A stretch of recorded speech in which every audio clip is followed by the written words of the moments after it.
I'm Jennifer Rooks, and this is Maine Calling. Having a disability means overcoming obstacles in our society. And for women and girls, there are often added layers of problems to face. Today, we will learn about how being female and having a disability can be linked to abuse and other challenges worldwide and here in Maine. We are broadcasting today's program on Maine Public's YouTube channel and Maine Calling's Facebook page, and we have an ASL interpreter joining us as well. Joining me for this hour, Michelle Ames, Program Director of Deaf Services with Disability Rights Maine. She is deaf and she is a teacher of American Sign Language. Kim Moody is also with Disability Rights Maine. She is the executive director and a woman with a disability, a lifelong disability rights advocate. And Maria Omare is a disability inclusion advocate, a social entrepreneur, and educator. She is founder and executive director of the Action Foundation. She is here in Maine this week as the keynote speaker for the Justice for Women lecture series, which takes place this Thursday evening, that's tomorrow evening, at 6:30 p.m. at the University of Southern Maine's Hannaford Hall. We invite you to join the conversation. What is your lived experience? Do you live with a disability or have a loved one who does? Send a brief email to talk@mainepublic.org. Post a comment on Facebook or Instagram, or give us a call at 1-800-399-3566. And also, again, you can tune in to Maine Public's YouTube channel or Maine Calling's Facebook page to watch today's show. Thank you all for being here today. Maria, I will start with you. Welcome to Maine. I understand that a big part of the work you do involves research on the reality that women with disabilities face all over the world. What are some of the findings that you think are most important for people to understand? Thank you so much, Jennifer. And I'm really, really honored and excited to be at the Maine Public Radio. The Action Foundation is a Kenyan-based charity. We work nationally to support girls and women with disabilities to work against the exclusion, discrimination, and violence they face. We have done quite a bit of research, mostly in really low-income communities. A research we did in 2020 in Kibera, which is the largest slum in Africa, found that girls and women with disabilities were experiencing really adverse rates of violence. Many of them were experiencing intimate partner violence with their men that they were living with, and they were at a higher risk of neglect by their carers. Mm. And Kim, as you listen to Maria, her research she was talking about happens in low income slums in another country, on another continent. But that doesn't mean that discrimination and disadvantage happens here in the US, correct? Uh, Absolutely, Jennifer.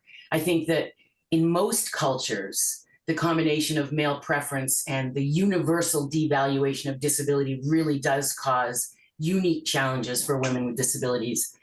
I think that there are really specific examples of that. One is sterilization, which you know about.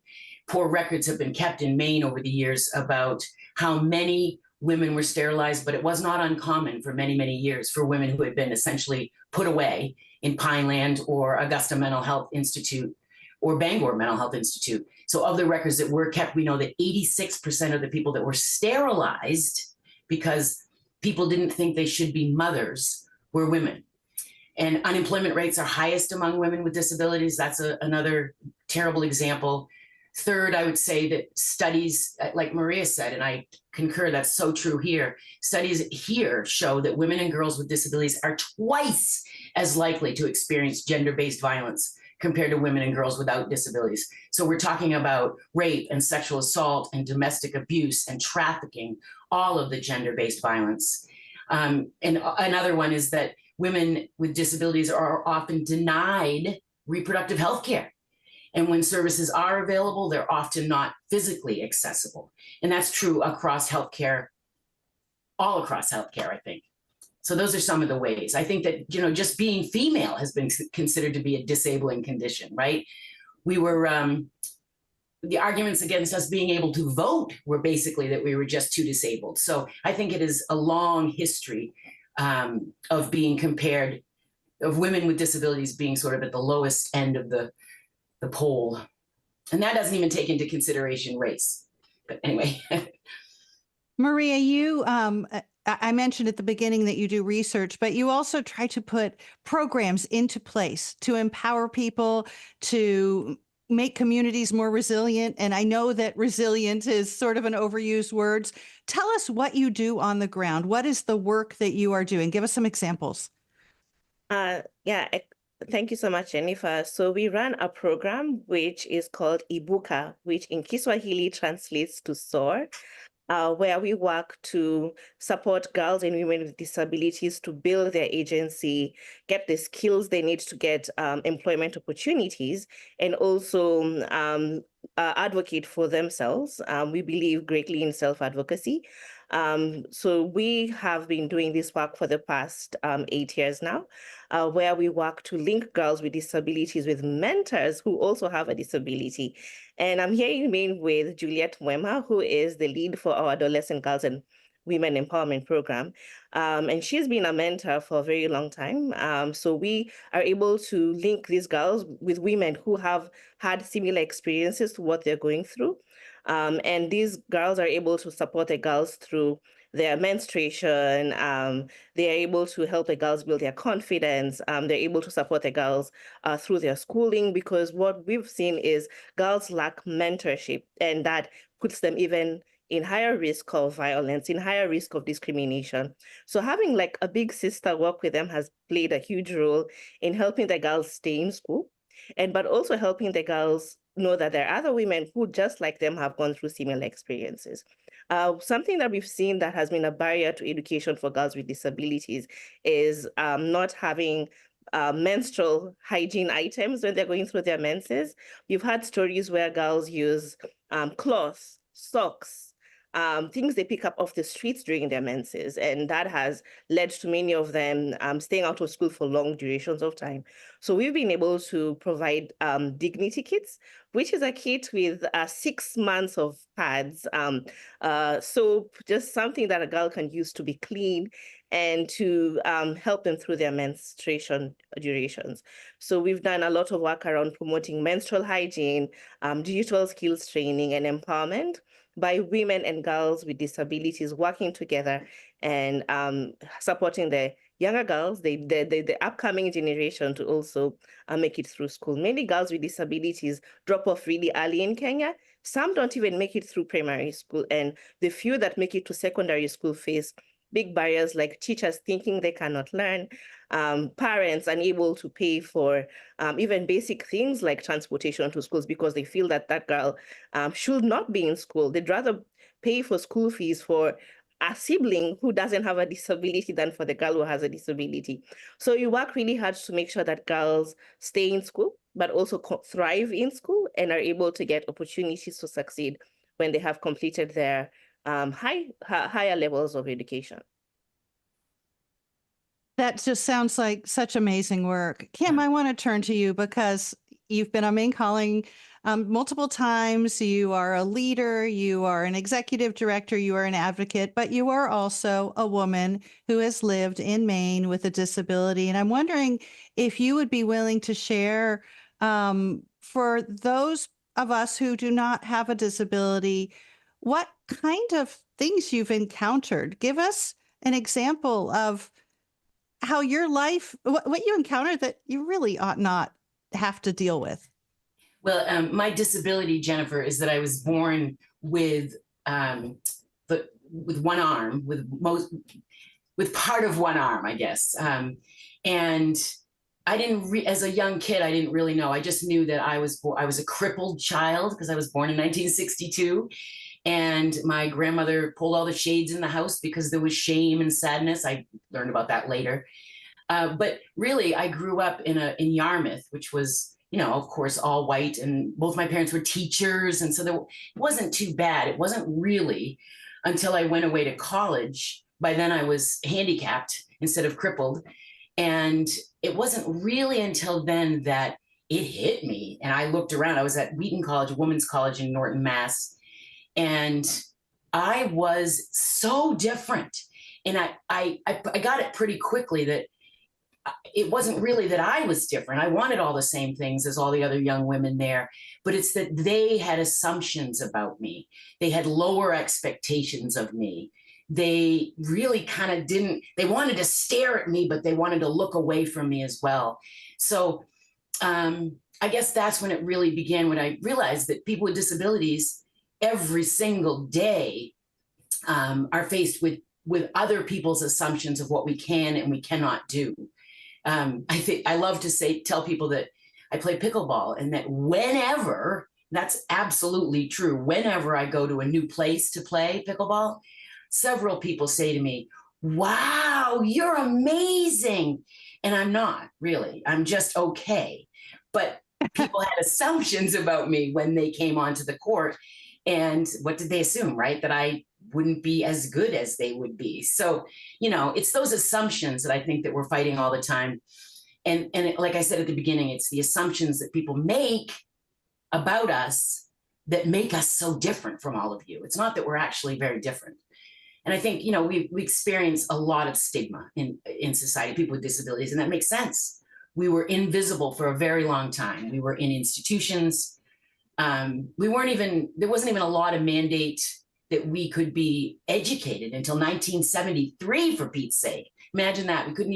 Most of us weren't even in public school, let alone daycare.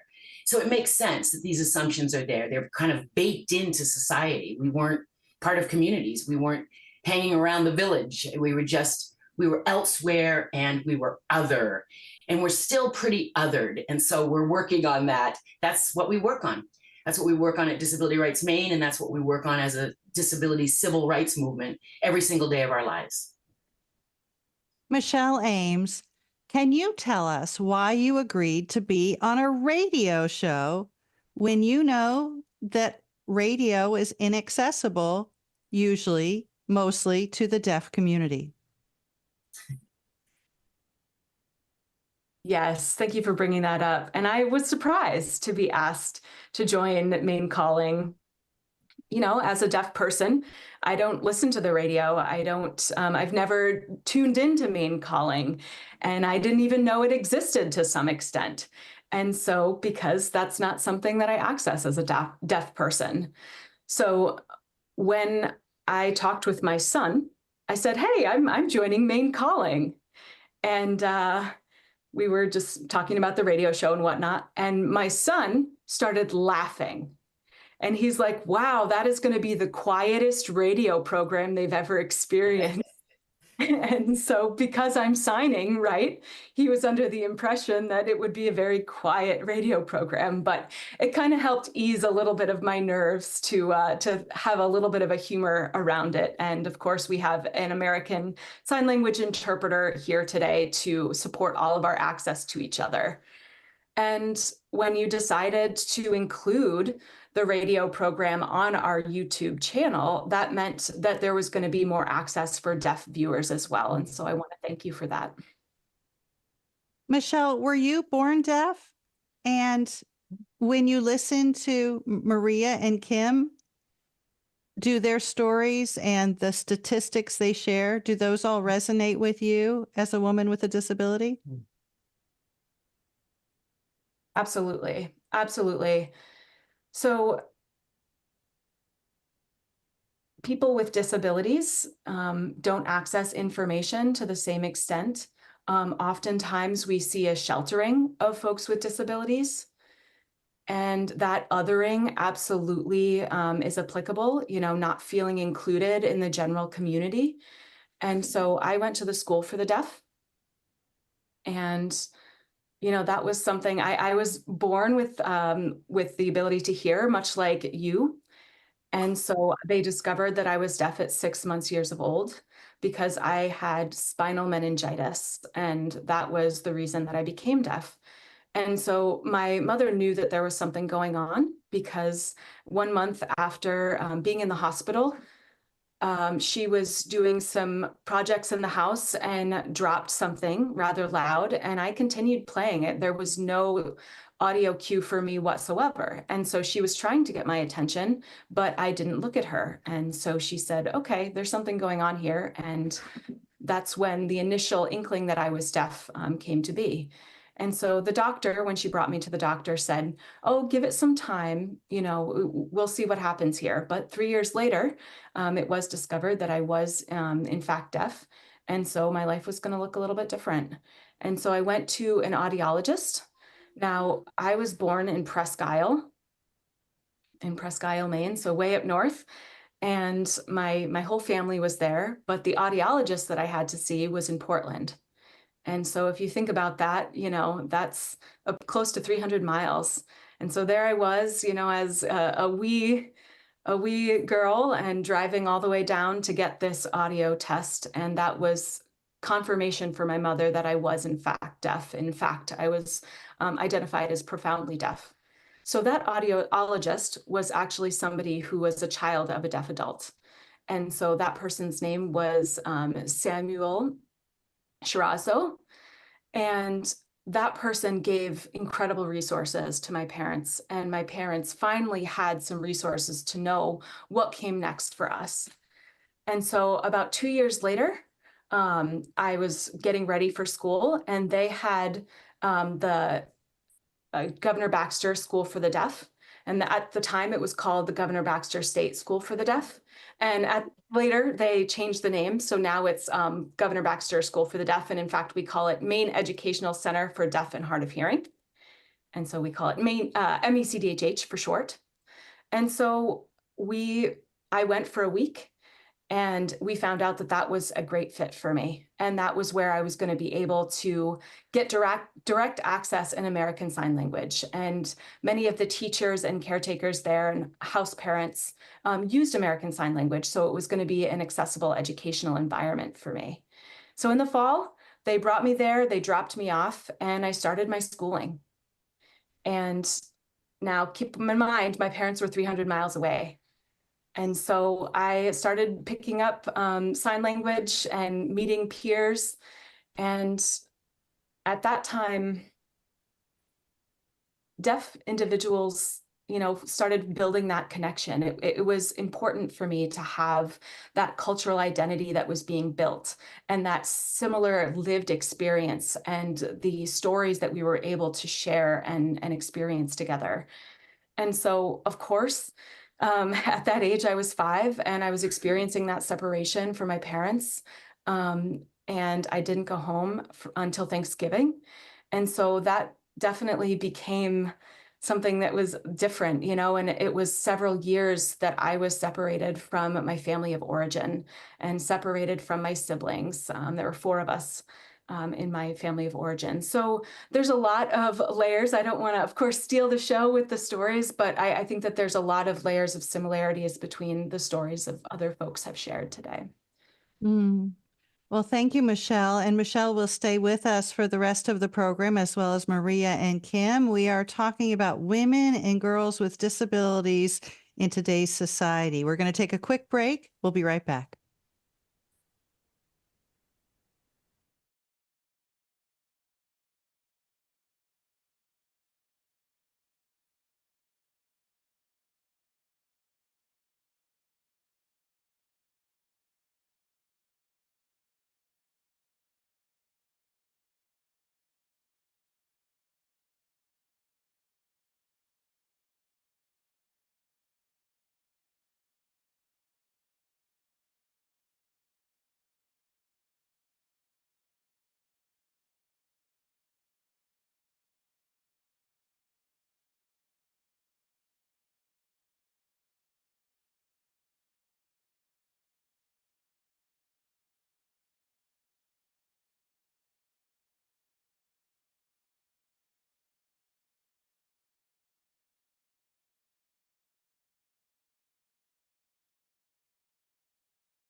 This is Maine Calling. I'm Jennifer Rooks. Our topic today, the challenges that women and girls with disabilities face and how to help overcome them. With me, Kim Moody, Executive Director of Disability Rights Maine, Maria Omare, advocate and educator who founded and directs the Action Foundation.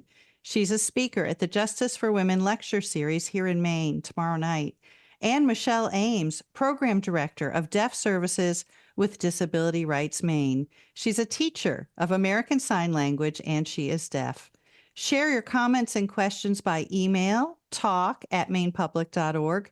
Comment on Facebook or Instagram, or give us a call at 1-800-399-3566. With us now is Margaret Cardoza, who is an advocate and was born with brain damage. She grew up in Maine and is now in her 60s. Margaret, thank you for joining us.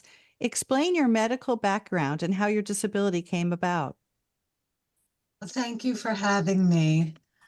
I'm over 60 years old, so I'm not telling the exact amount. That's fine. Yes. My medical care in the 1960s involved that my mother received barbiturates and tranquilizers during her pregnancy with her. In those days, all assumed it was fine. It was not prenatally, and at birth, I had complications. Then the doctor had requested to euthanize me. Obviously, my parents advocated to keep me alive.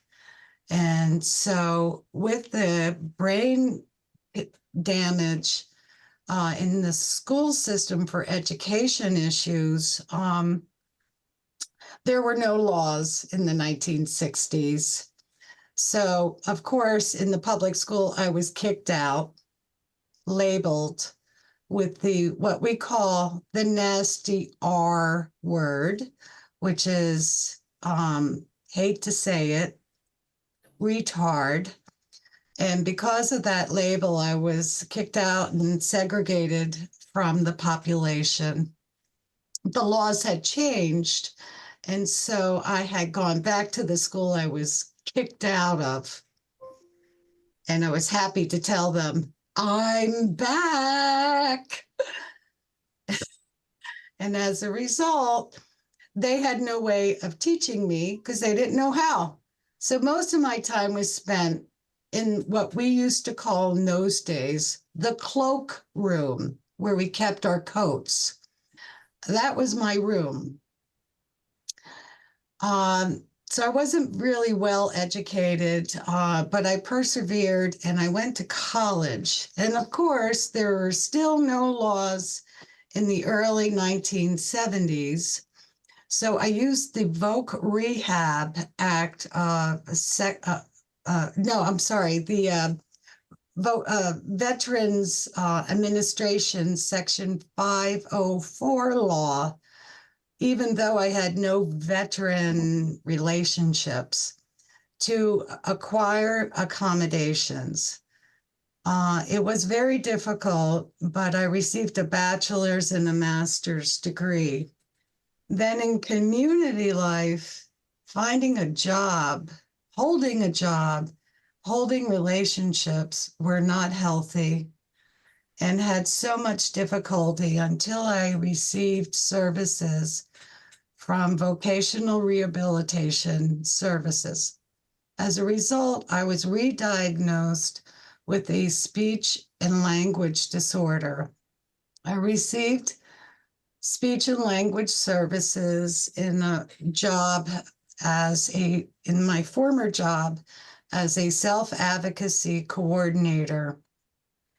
And today I totally am happy for all who I am, accepting all who I am, compensate for my disability, and definitely complement my abilities.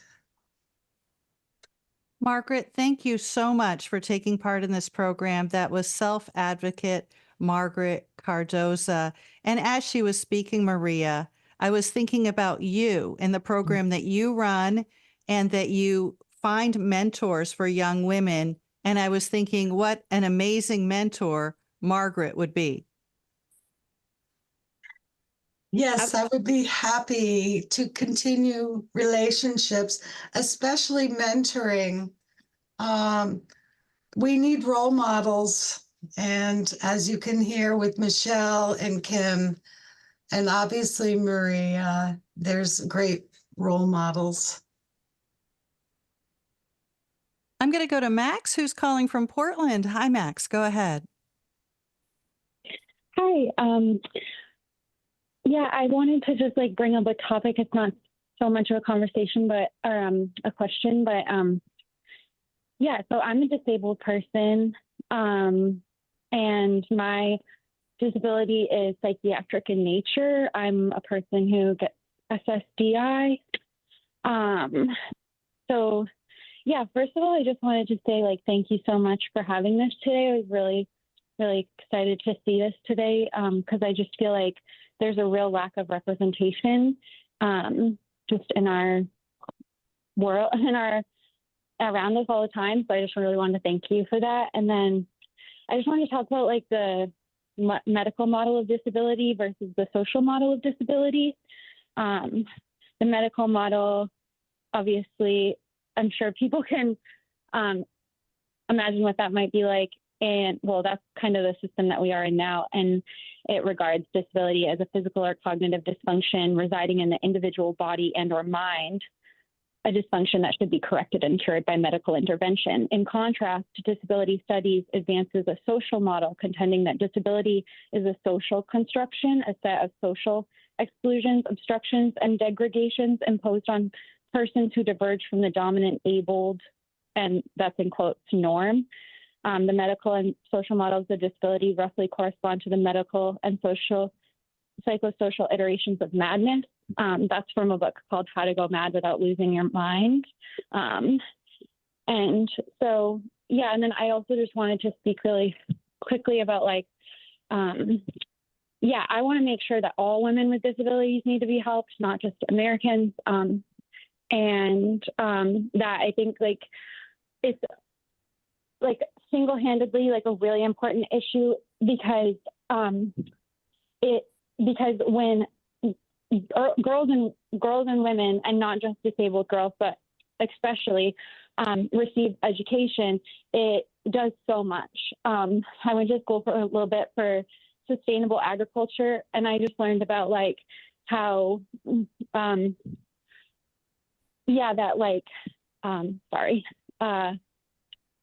that it prevents gender-based violence and it allows families to be pulled out of poverty. So just like education for women and girls is very important.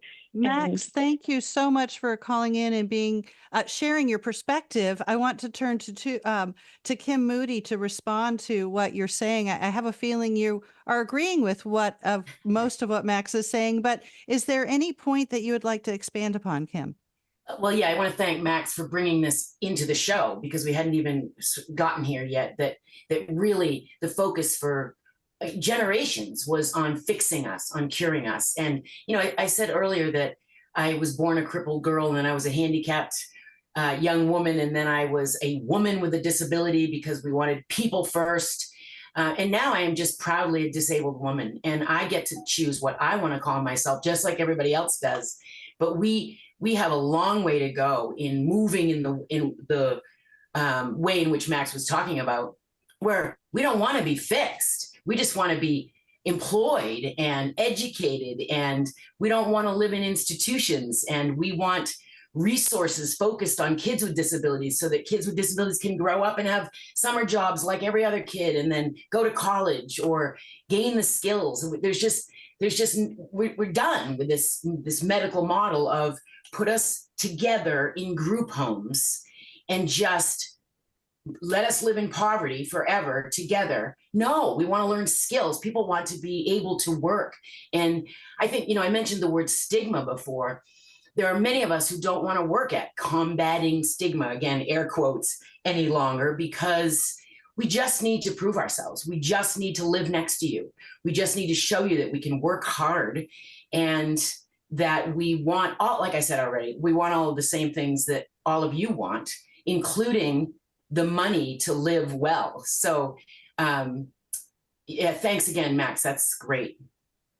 Max, thank you for your call. Joining us now is Juliet Muema. She is a visually impaired sustainable human development advocate, a paracyclist, competitive, and an inclusive women's rights advocate. She's also a speaker at the Justice for Women lecture series. Thank you for joining us, Juliet. Tell us a little bit about your background and your disability.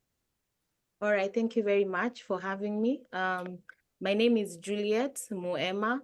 I currently work at the Action Foundation Kenya as the Adolescent Girl and Women Empowerment Program Officer.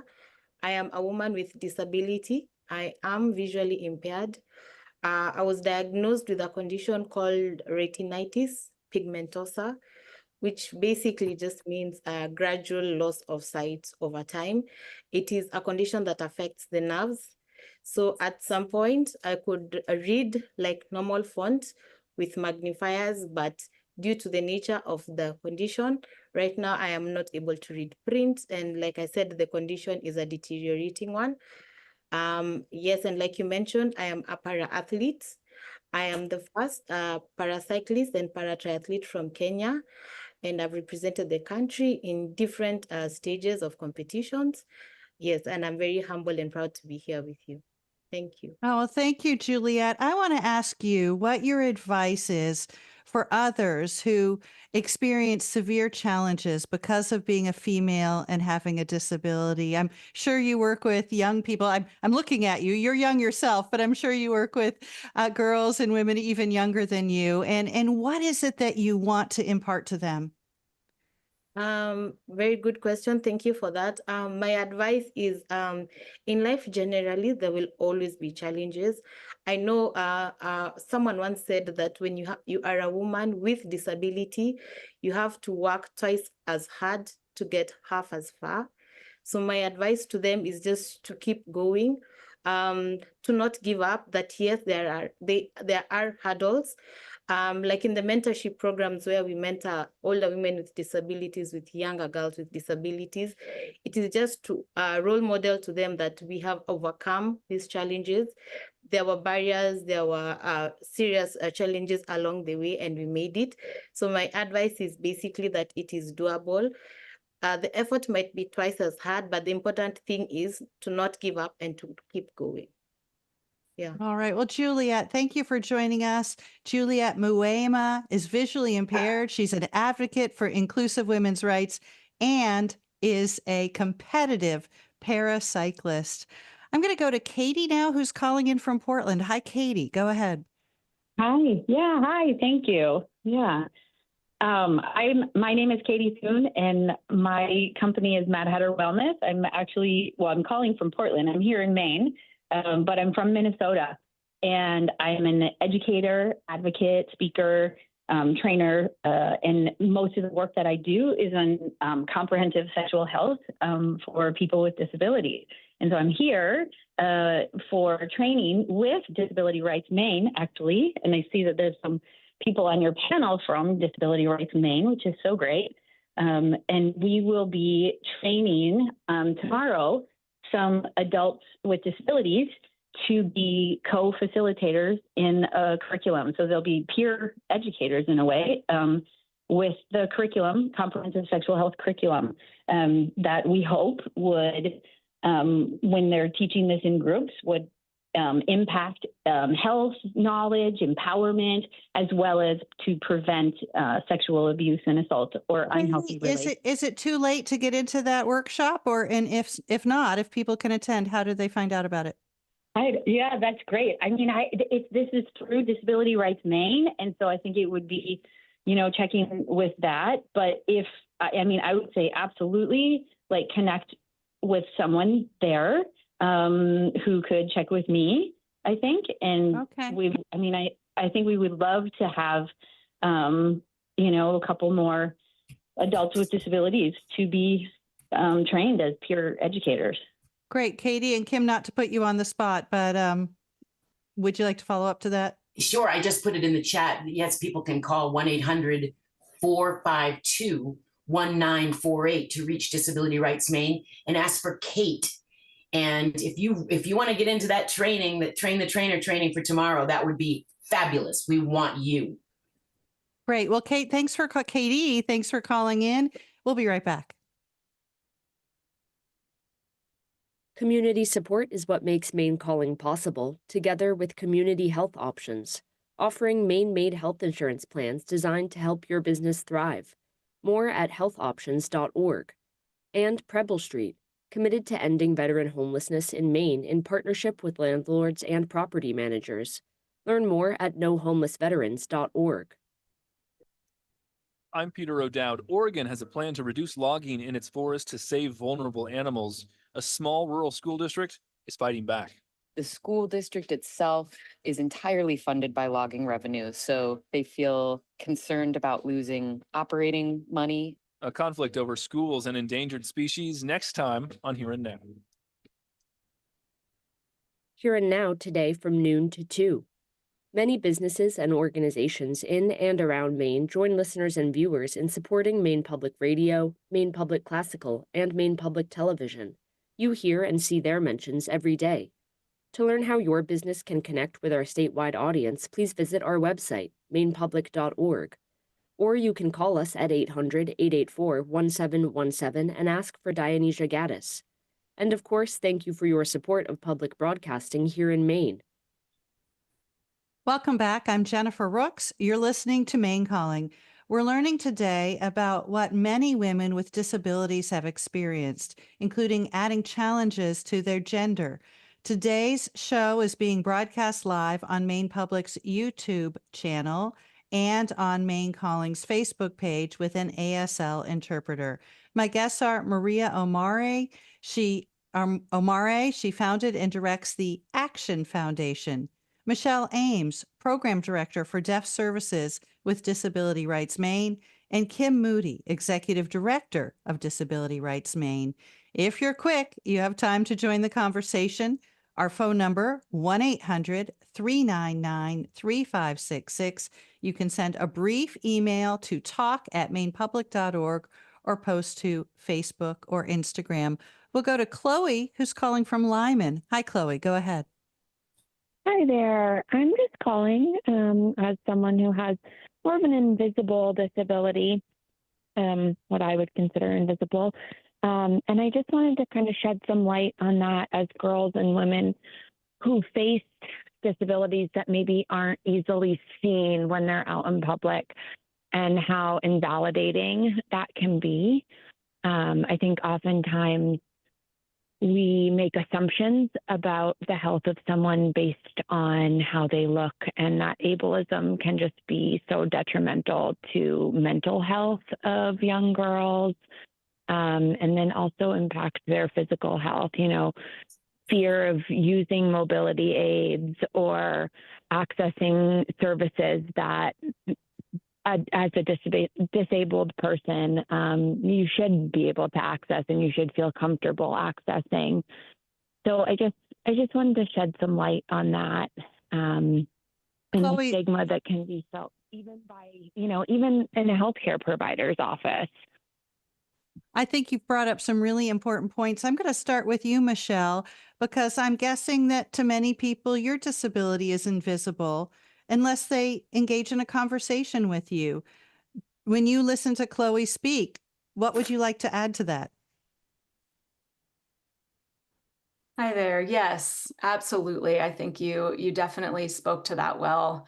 I've experienced a situation before where I have 2 adult children now, but when they were young, they went to public school, and my daughter finished her middle school career and went off to high school, and then my son joined the same middle school that she had.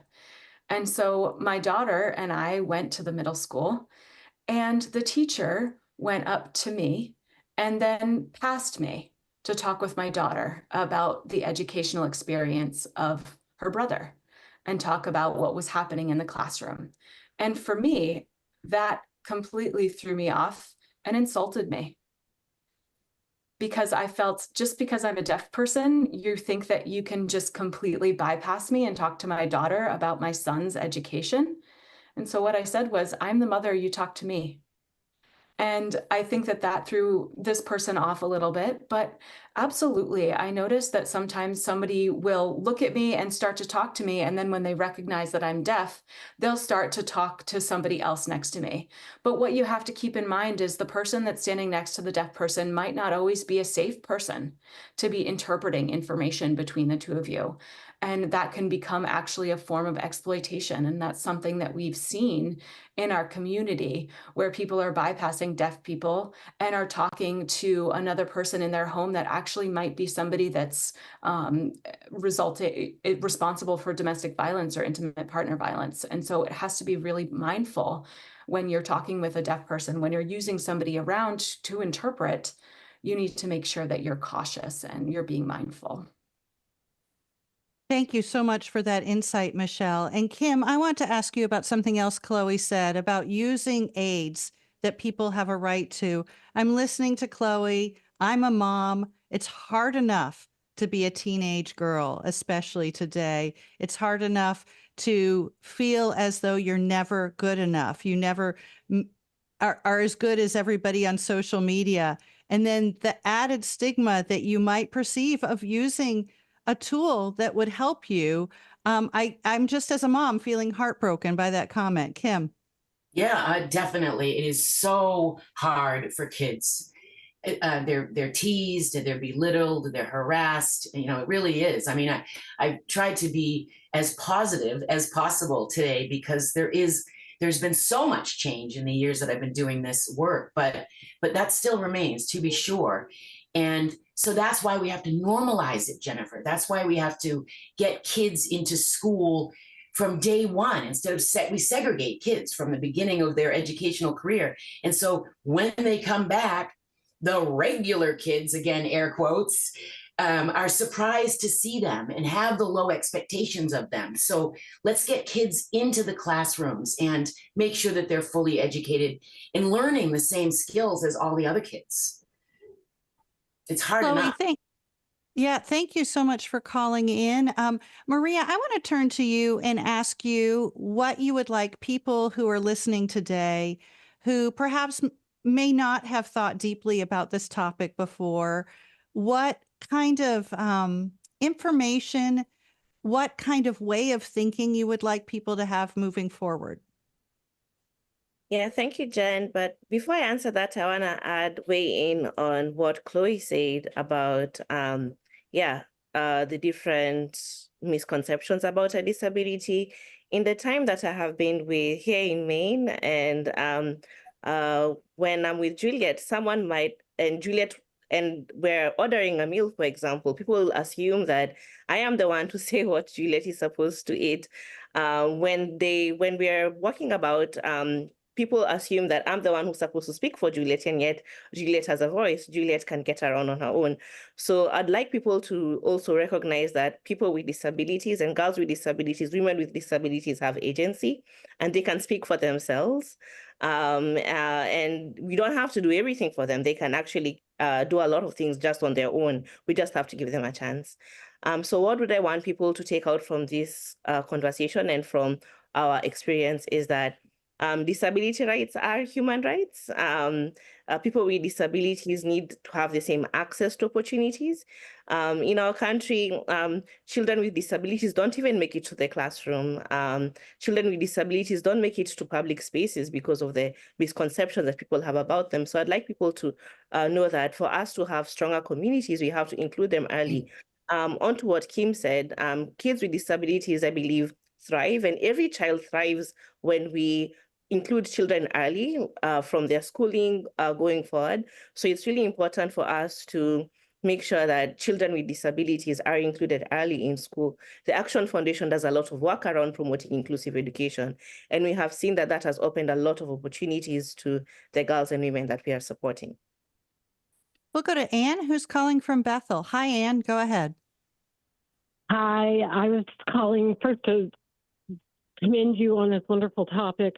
I've been a special education teacher all of my life, but have recently evolved into a person with a disability in that I'm a type 1 diabetic, and I lost my vision almost 30 years ago, and have now developed further complications which involve my ability to walk and move independently. So what I'm finding difficult is just simple access to stores and concert venues and auditoriums. Does the door open the right way? Can I get in with my dog? Do people reject my dog? So I'm no longer using a dog because of my own physical needs, but that in itself is a topic all on its own. But the other thing is access for blind or vision impaired folks.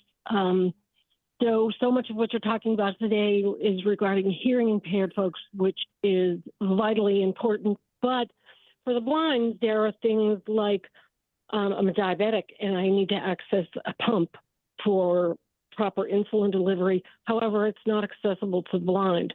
So if an alert goes off and my partner isn't home, I listen to an alert and listen and listen and listen because I can't turn it off myself. And when you talk to companies, research and development is interested in accessing for people with vision impairments. They want people to use it. And I totally get it. However, diabetes is the second leading cause of blindness. And we are out here trying to access these tools and they're unavailable to us. Computers are difficult. They're coming, but they're difficult. Phones, also tremendously difficult. Everything you see is remarkably difficult. And then the other comment I have is about women with disabilities feeling their place in the community as beautiful citizens. I struggle every day because I can't look in the mirror and tell, is my lipstick on right? Is my hair okay? And I have a remarkable partner who will say, oops, which is great. But feeling beautiful wherever you go should be human rights, because it doesn't matter what a disability may look like or what an ability may look like. Feeling beautiful in your community is really, really important. Anne, thank you so much for calling in. Kim, what would you like to say to Anne? Well, thank you for calling in, and thanks for teaching our kids. I wish they weren't in special rooms, but thank you for that work all of your life. I think my biggest takeaway from this is really that Anne can call the Iris Network if she hasn't and get some assistance there. But my biggest takeaway is that disability happens to people.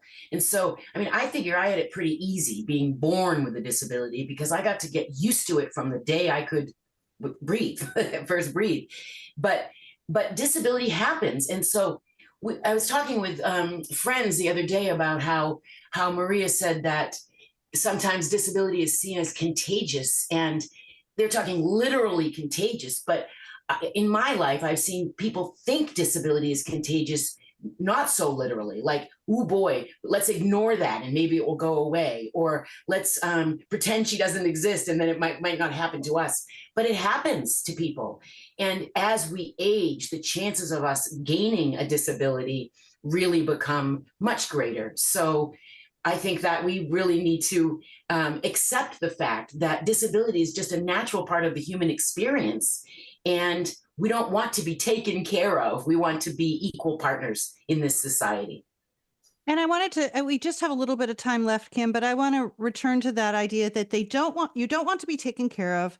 You want to be an equal partner. Yet those horrible statistics about sexual assault in women with disability, I do feel as though it is incumbent upon the rest of us to at least be more alert, more aware, to look for signs and to watch out for people we know and care about who are vulnerable. Would you not agree with that? Well, I don't think I think it's just slightly off point, Jennifer, because when I say that we don't want to be taken care of, I'm talking about the billions of dollars that are spent in the disability, what I call the disability industrial complex, where people with disabilities are seen as vulnerable. So they are put under guardianship and they are put in group homes, and those places do I not see. keep them safe. Those places put them at greater risk. And sometimes being under guardianship puts people at greater risk. So that's what I Sure. mean by that.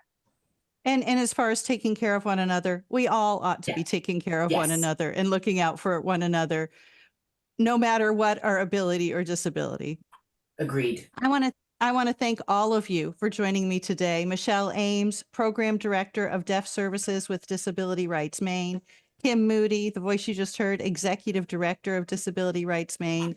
And Maria Omare, Disability Inclusion Advocate, Social Entrepreneur, Educator, and Executive Director of the Action Foundation. She is the featured speaker at the Justice for Women lecture series that is tomorrow night, Thursday, September 26th at 6:30 p.m. at Hannaford Hall at the University of Southern Maine, and it is free. Today's sound engineer was Sam Tracy. We had additional help from Nick Godfrey. He enabled us to stream this. Thank you to Ava Hallowell for being the ASL interpreter for this program. Maine Calling is produced by Jonathan Smith and Cindy Hahn. Tomorrow on Maine Calling, we will discuss the need for nuance in the way that we think and talk to one another. I'm Jennifer Rooks, and you have been listening to Maine Calling on Maine Public Radio.